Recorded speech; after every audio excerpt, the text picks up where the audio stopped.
بسم اللہ الرحمن الرحیم۔ صرف کی اس لیکچر میں ہم اسم ظرف سے متعلق جو ضروری باتیں ہیں وہ عرض کریں گے۔ سب سے پہلی بات تو یہ ہے کہ اسم ظرف کہتے کسے ہیں۔ تو یہ ظرف کی دو قسمیں ہیں، ایک ہے ظرف زمان اور ایک ہے ظرف مکان۔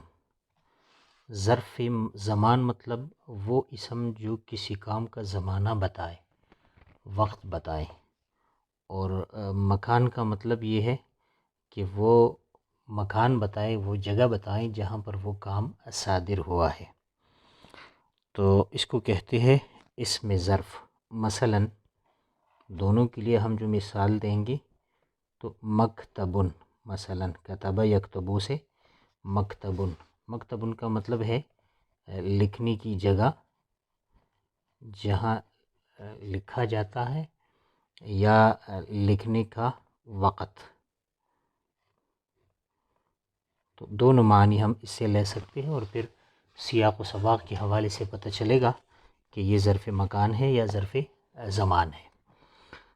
تو اب اسم ظرف کو بنائیں گے کیسے؟ تو اسم ظرف جو ہے یہ فعل ماضی سے بنایا جاتا ہے۔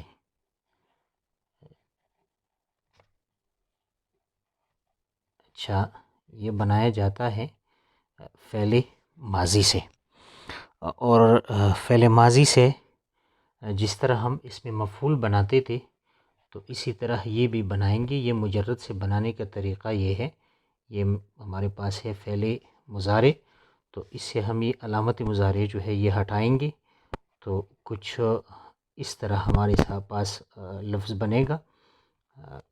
اب یہ کاف ساکن ہے، اس سے پہلے جو ہے ہم میم مفتوح لائیں گے اور ما قبل آخر کو فتحہ دیں گے اور آخر میں تنوین دیں گے، تو یکتبو سے مکتبن بن جائے گا، یا اسی طرح ینصرو سے منصرن بن جائے گا۔ مثلا یسمعو سے مسمعن بن جائے گا، یفتحو سے مفتحن بن جائے گا۔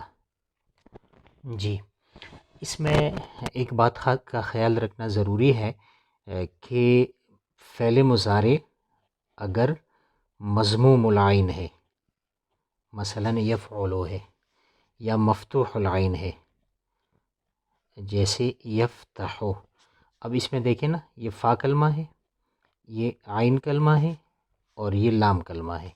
اس میں بھی یہ فا کلمہ، یہ تا کلمہ، تا جو ہے یہ عین کلمہ اور یہ لام کلمہ ہے، لیکن اگر دیکھیں تو یہاں پر عین کلمہ جو ہے یہ مضموم ہے، یفعلو، ینصرو، اور یہاں پر مفتوح ہے، یفتحو، یفعلو۔ تو اگر فعل مضارع عین کلمہ پر ضمہ ہے یا عین کلمہ پر فتحہ ہے تو اس صورت میں ہم اسم ظرف جو ہے یہ منصرن کے وزن پر بنائیں گے، تو یفعلو سے بنے گا مفعلن، مفعلن، اور یفتحو سے مفتحن بنے گا۔ جی، مفتحن، کیونکہ یہاں پر عین کلمہ مضموم اور یہاں پر عین کلمہ یہ مفتوح ہے، اور یہ پہلی صورت ہے۔ دوسری صورت یہ ہے اگر عین کلمہ فعل مضارع میں مکسور ہو، تو اس صورت میں یہ مفعلن کے وزن پر آئے گا، مفعلن۔ مثلا دیکھیے یضربو، یضربو، یہاں دیکھیں یہ تو علامت مضارع ہے، اس سے ہمیں کوئی سروکار نہیں ہے۔ یہ ضاد جو ہے یہ فا کلمہ ہے، را عین کلمہ ہے، اور یہ لام کلمہ ہے، لیکن اگر دیکھیں تو یہاں را کلمہ جو ہے یہ عین کلمہ کے مقابلے میں ہے اور یہ مکسور ہے، لہٰذا یضربو سے ہم اسم ظرف بنائیں گے مضربن کی وزن پر، مضربن۔ اچھا، اب اس میں یہ ہے کہ سوال یہ وارد ہوتا ہے کہ بہت سے ایسے اسماء ہے جو کہ اس کا ماضی جو ہے یہ مضموم العین ہے، اور اس کے باوجود اس کا اسم ظرف جو ہے وہ اس وزن پر نہیں آتا۔ مثلا یسجدو، اب اس میں دیکھیں نا، یسجدو، سین جو ہے یہ فا کلمہ ہے، جیم عین کلمہ ہے، اور لام یہ دال لام کلمہ کے مقابلے میں ہے۔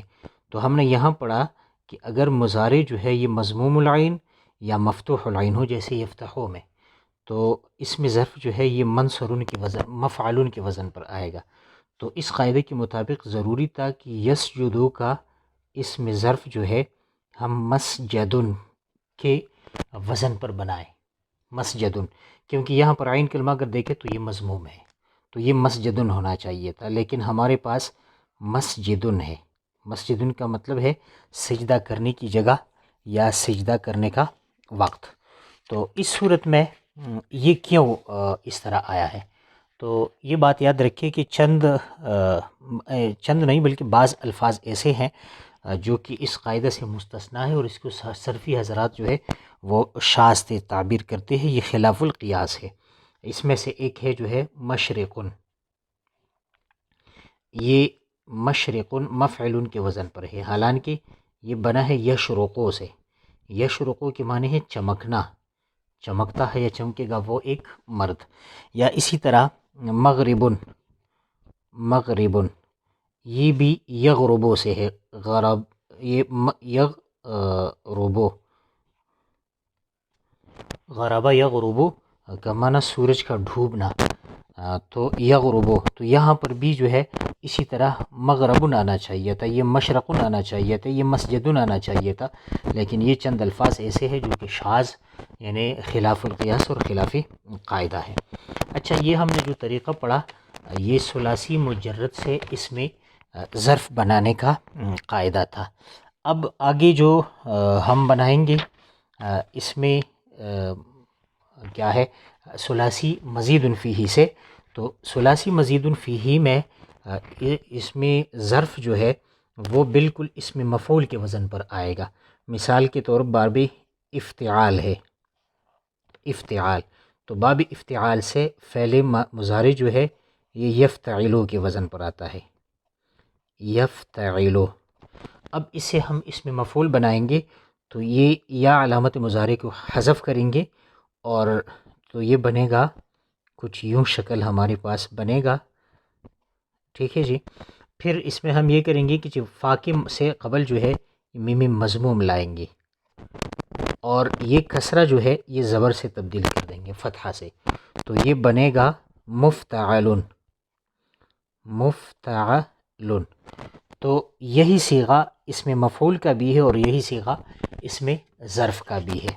تو مثلا الاجتناب، اس سے اگر ہم اس میں مفعول بنائیں گے تو مجتنبن کی وزن پر، مجتنبن، تو یہ اس میں مفعول کا بھی ہے اور یہ صیغہ ظرف کا بھی ہے۔ اب اس کا ہم معلوم کریں گے سیاق اور سباق سے کہ یہاں مراد جو ہے وہ اس میں ظرف ہے یا اس میں مفعول ہے۔